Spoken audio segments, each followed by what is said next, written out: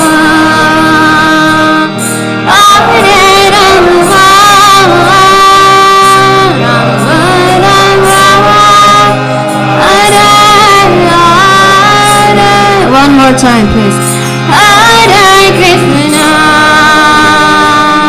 Hare Krishna, Krishna Krishna, Hare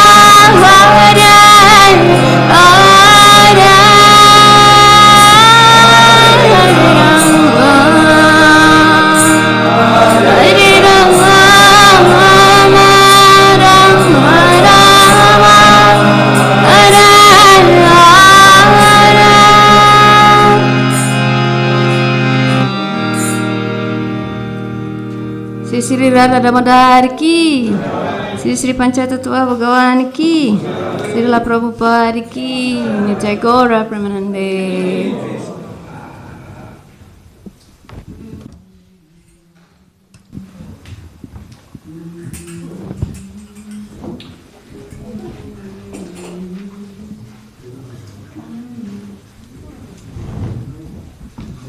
If anyone would like to buy a Bhagavad-Gita, we have one on sale here.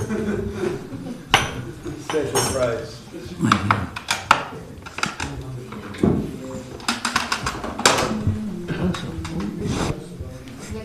How much? 300 euros. Only.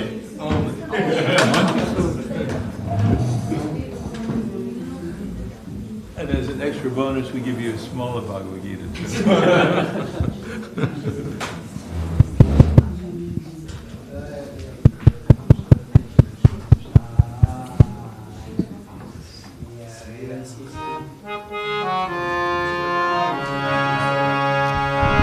Namo Vishnu Padaya Krishna Pristaya Bhutale Shrimate Bhakti Vedanta Swami Iti Namine.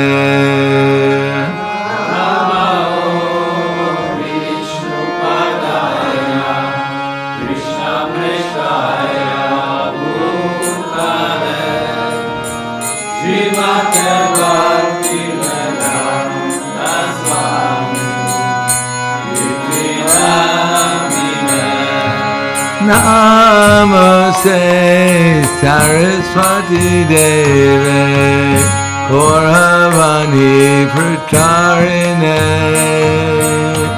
Nirvisesa Shunyavadi Achakyade Satarine.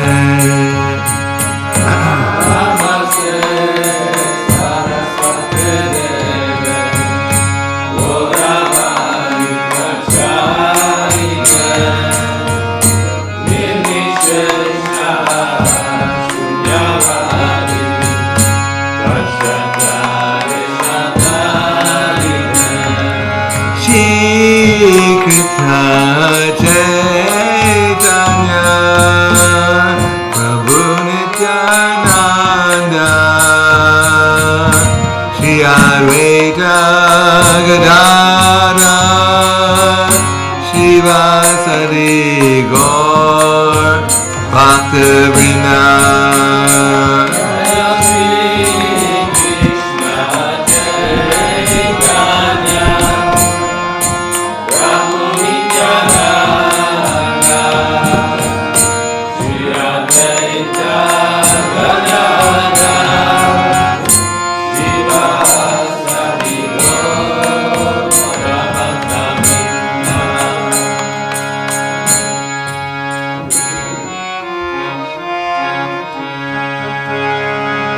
Hare Krishna.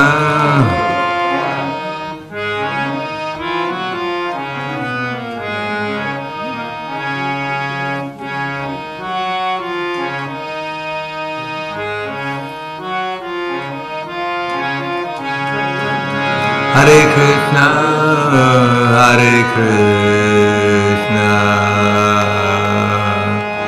Krishna Krishna, Hare Hare,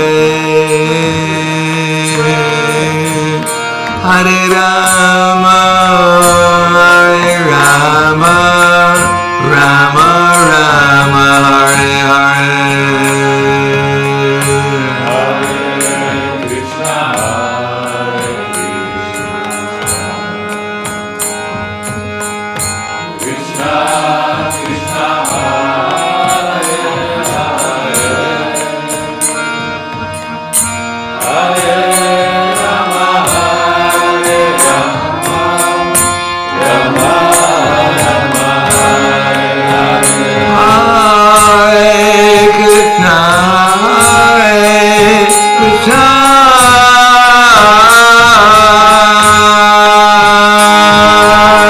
Krishna Krishna, Hare Hare, Hare Rama, Hare Rama, Rama Rama, Hare Hare.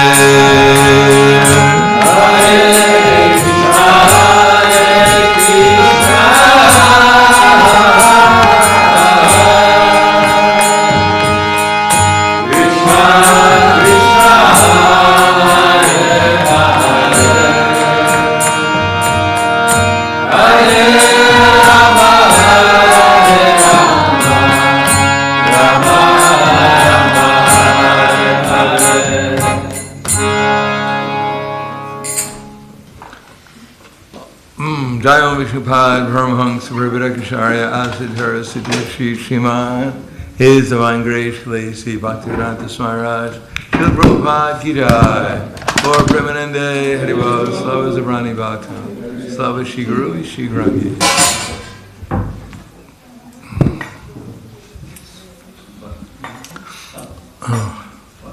Om Agana Timanandasya Gananjana Salakaya Chaksur Militam Yena Tasmai Shri Gurave Namaha Shri Chaitanya Manobhishtam. It's here.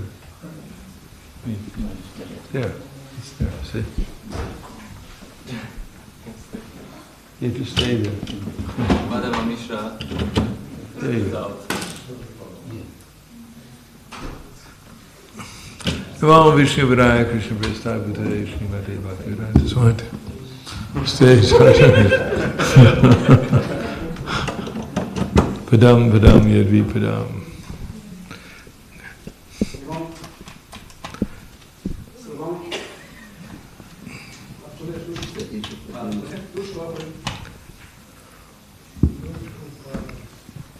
So we're reading from the Bhagavad Gita as it is, chapters 18, text number 67, perfection of renunciation, text 67. Idam te nat bhaskaya nabhakdaya kadachana chachushushave vacham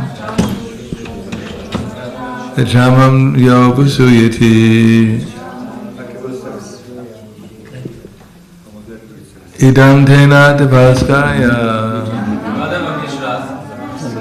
Bhaktaya kadachana Chashushushave vacham Chamnam yopasuyati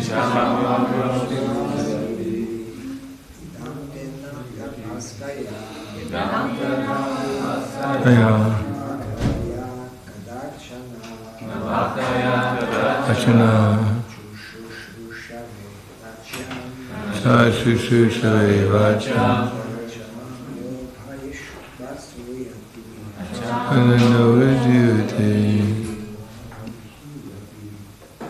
Ladies, idam te nat bhaskaya naktaya kadachana chashushushave vacham jamam yopasuyati idam this te by you Na, never. Atapaskaya, for one who's not austere. Na, never. Abhakaya, to one who's not a devotee. Kadachana, at any time. Na, never. Cha, also. Anushushave, to no one who's not engaged in devotional service. Vacham, to be spoken. Na, never. Cha, also. Mam, toward me. Ya, anyone who. Abhyasuyavat, abhisuyati, is envious. Translation and purport by His Divine Grace, A.C. Bhakti-Vedanta Swami Srila Prabhupada.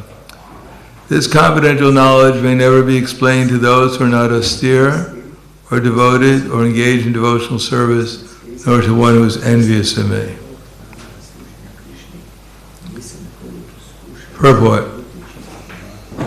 Persons who have not undergone this austerities of the religious process, who have never attempted devotional service in Krishna consciousness, who have not tended to a pure devotee, especially those who are conscious of Krishna only as a historical personality, or who are envious of the greatness of Krishna, should not be told this most confident part of knowledge.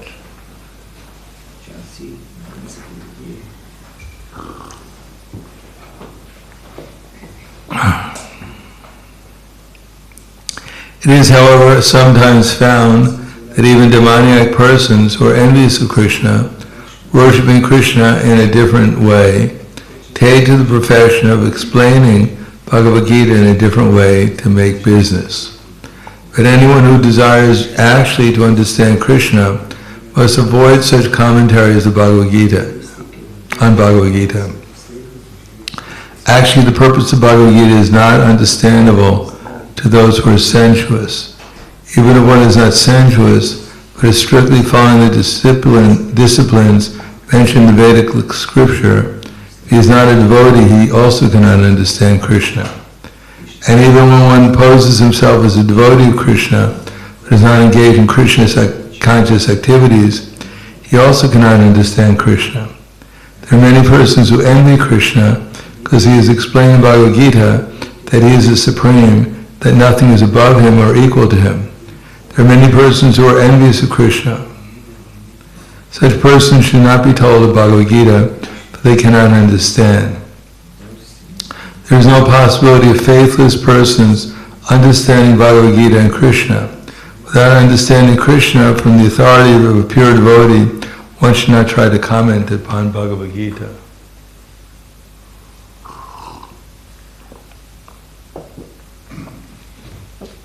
Idam tena tapaskaya bhaktaya kadachana nachashushushaveh vacham nachamam yopasuyati.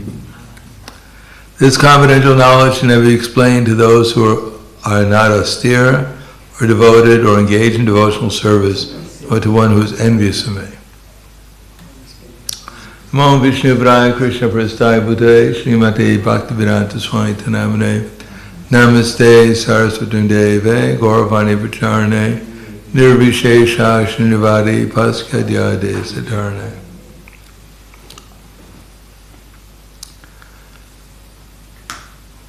So Krishna wants people to understand Krishna devotional service and Krishna consciousness, which is explained in the Bhagavad Gita, but he doesn't want us to commit offenses, especially the ninth offense, to instruct the faithless about the glories of the holy name, because instead of actually making progress, people will become degraded when they commit offenses.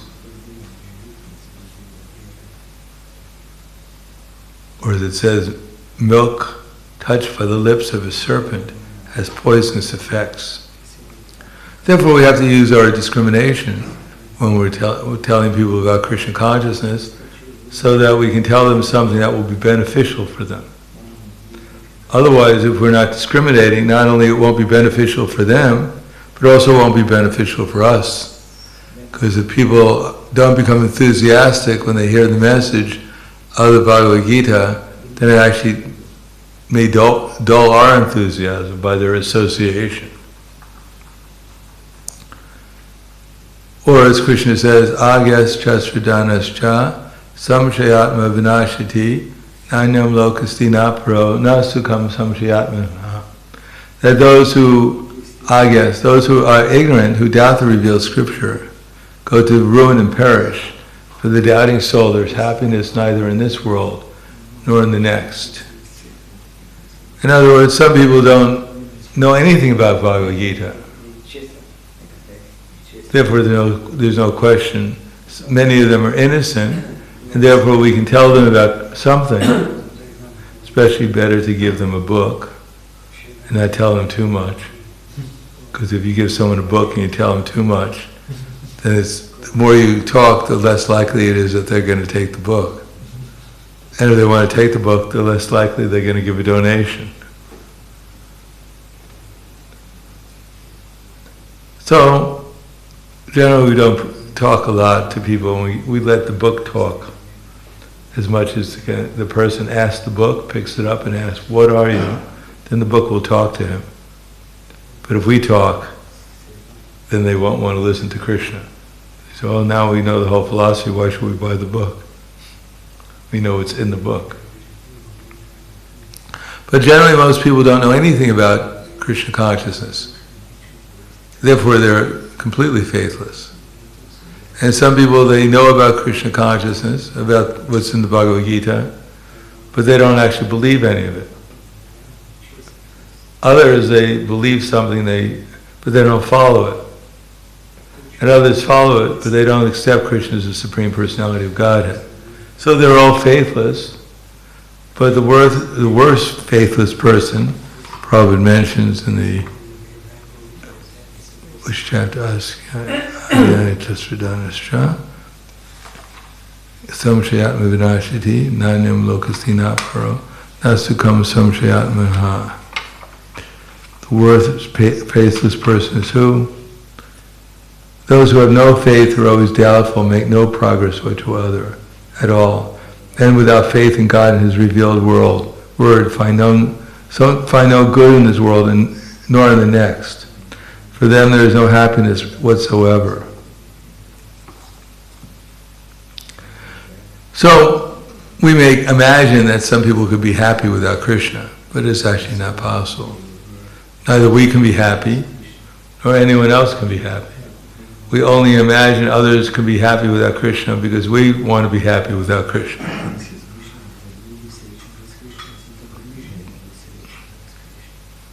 But there's two energies, there's material energy and the spiritual energy. Certainly in the material energy there's a kind of happiness, which is the absence of suffering. The less we suffer, then the more happy we become. Unfortunately in modern society, where people are completely faithless, completely attached to materialism, they actually believe that they invent things for their happiness that will make them happy. But actually it makes them unhappy. For instance, the happiest people in the world are in what country? Well, they did a survey, they asked... Bangladesh, yes, Bangladesh was happy. Bangladesh is... Every so often there's a flood that comes along and takes away their house and everything else. But they're still not unhappy. Because, number one, they have nothing to be in anxiety about because they don't have anything. They don't have to worry about losing anything. If you don't have anything to lose, then you have nothing to be in anxiety about. And yet, somehow or another they survive. They have a place to sleep and some rice and everything. And they go to their festivals and they sing Hare Krishna. And since they have nothing to worry about, therefore they can completely concentrate their minds upon the holy name and actually experience some transcendental happiness. On the other hand, when people have more and more material things, they have more and more things to worry about. What's going to happen to this? What's going to happen to that? Not only they worry about what's going to happen right now, they worry, what should I do with it? What should be done with it after I leave my body? Who should get it? So many concerns. Concerns in this life, concerns about the next life. Where am I going? If you have nothing, you can't worry about you don't have to worry about going to a place where there's less than what you have, because you already have nothing.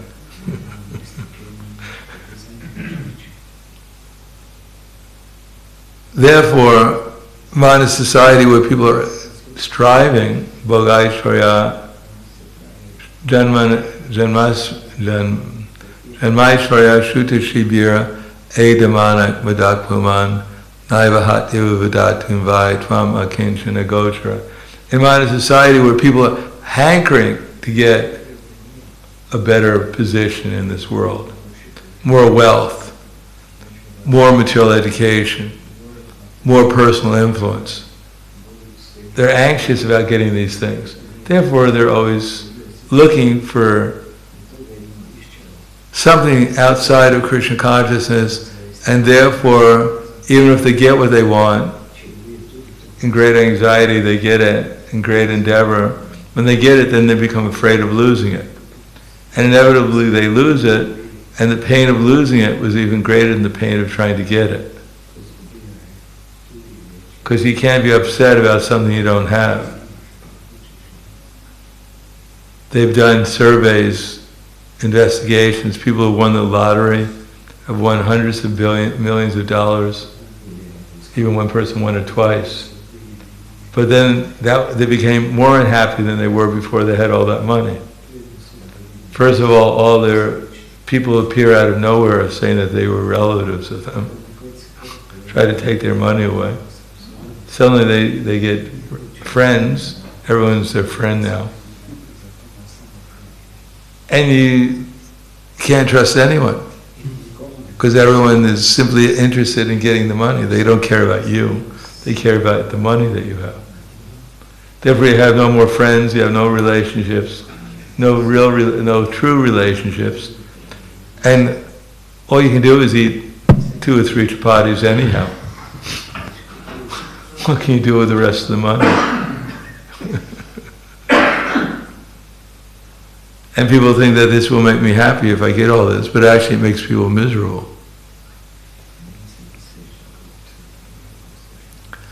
Therefore, Krishna says we shouldn't associate with these people, nor should we try to instruct them about Bhagavad Gita, which ultimately tells people that the material energy won't make you happy. But these are people trying to be happy in the material energy. They won't be happy about hearing that. They won't be happy.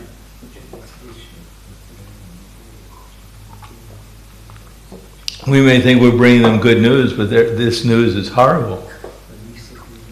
The very thing that they're afraid of, that there's a God who might punish them from all their sinful activities, that's what you're telling them. It's like telling a thief that you're under arrest. It's not very happy news for him. If you didn't say anything, he'd be much happier.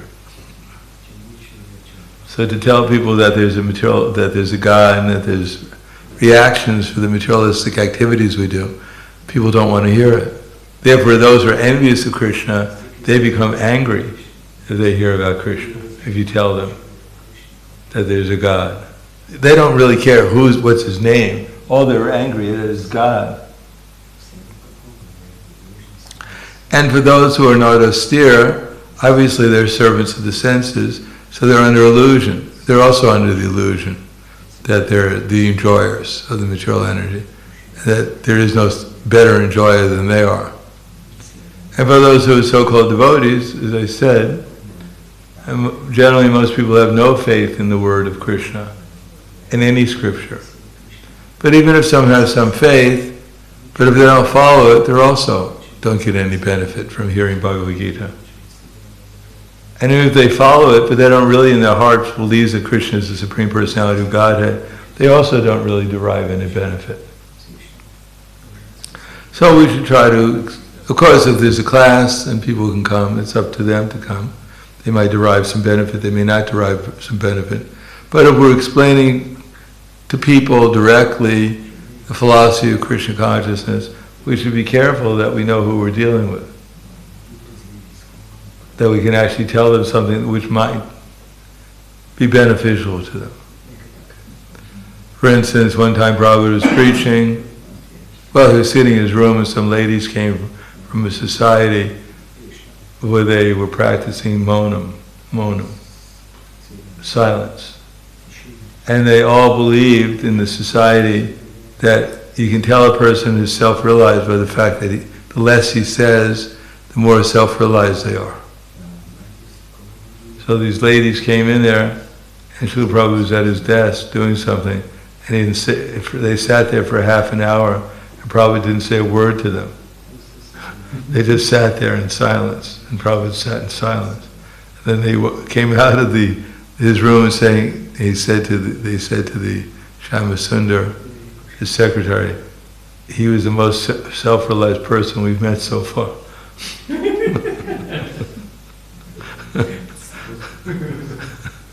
Because he didn't say anything. So sometimes we have to do that.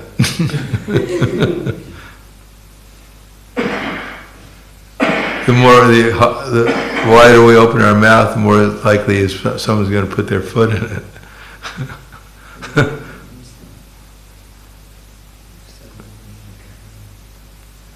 So we have to pick out our philosophy. Prabhupada to Professor Kataski, first of all, try to explain to him that the difference between the body and the soul. And Professor Kataski couldn't understand that.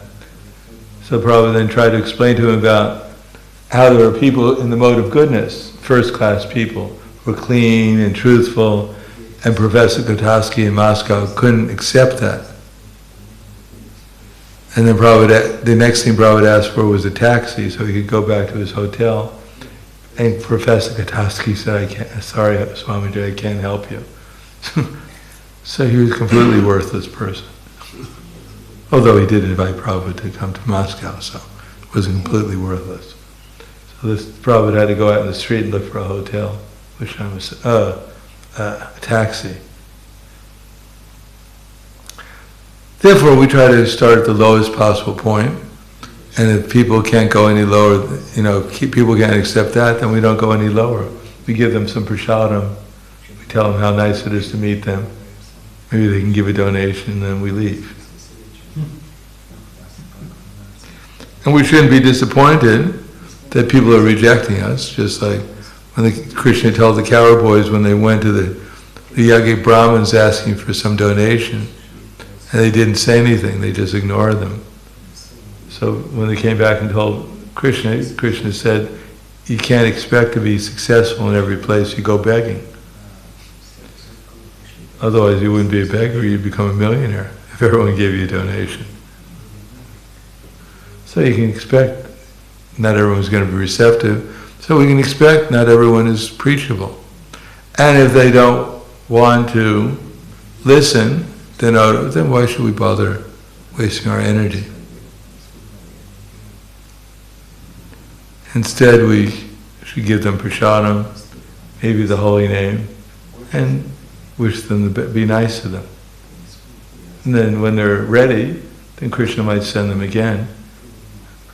I remember there was one devotee, one person in the street, every time he saw a devotee, he used to come up to them and ask for the Bhagavad Gita and then rip it up. So that went up for some time, and one day he took the Bhagavad Gita and took it home with him and read it and became a devotee. Later on he became a sannyasi, actually.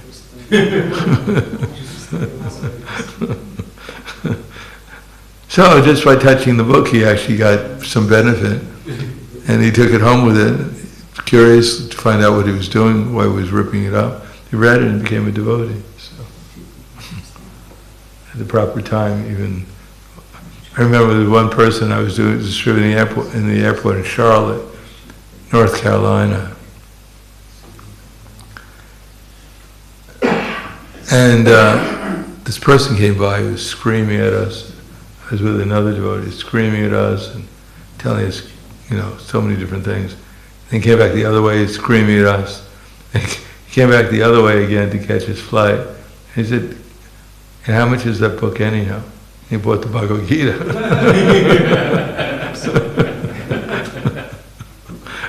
So you really never know. Some people are just a little frustrated. So I'll stop there. Thank you. Any questions or comments?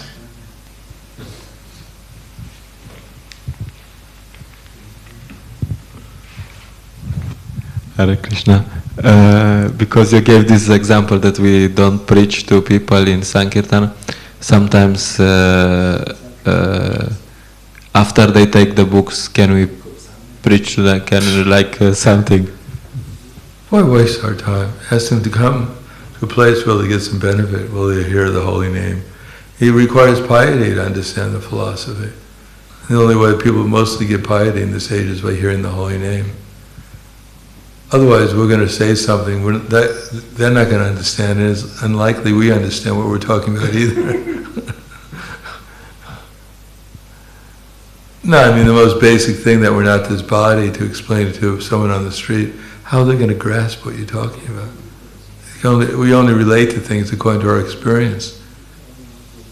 Unless they had some, there is some amazing past pious activity that just becomes manifested when we open our mouth, but that's pretty rare.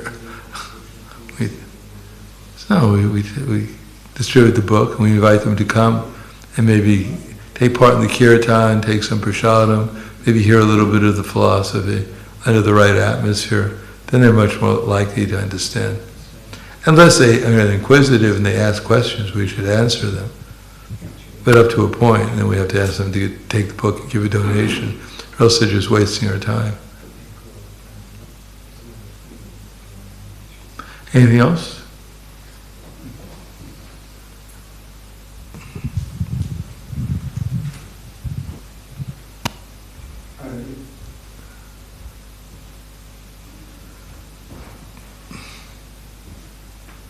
I read in that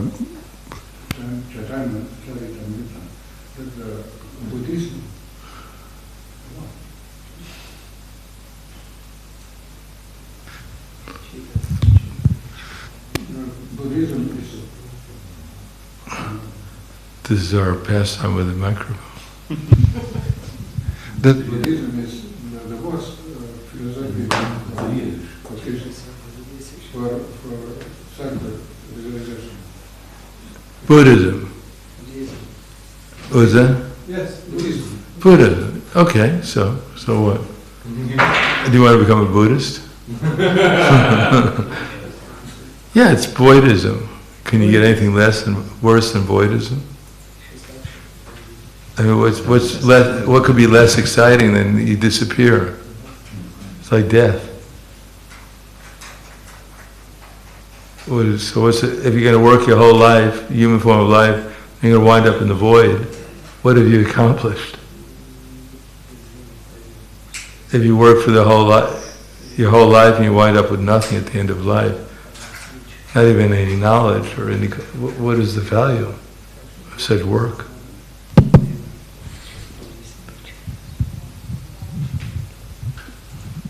Anything else? Wala Grandhara Srimad-Bhagavatam Ki Jai, Srila Prabhupada Ki Jai, Gaur Premanande.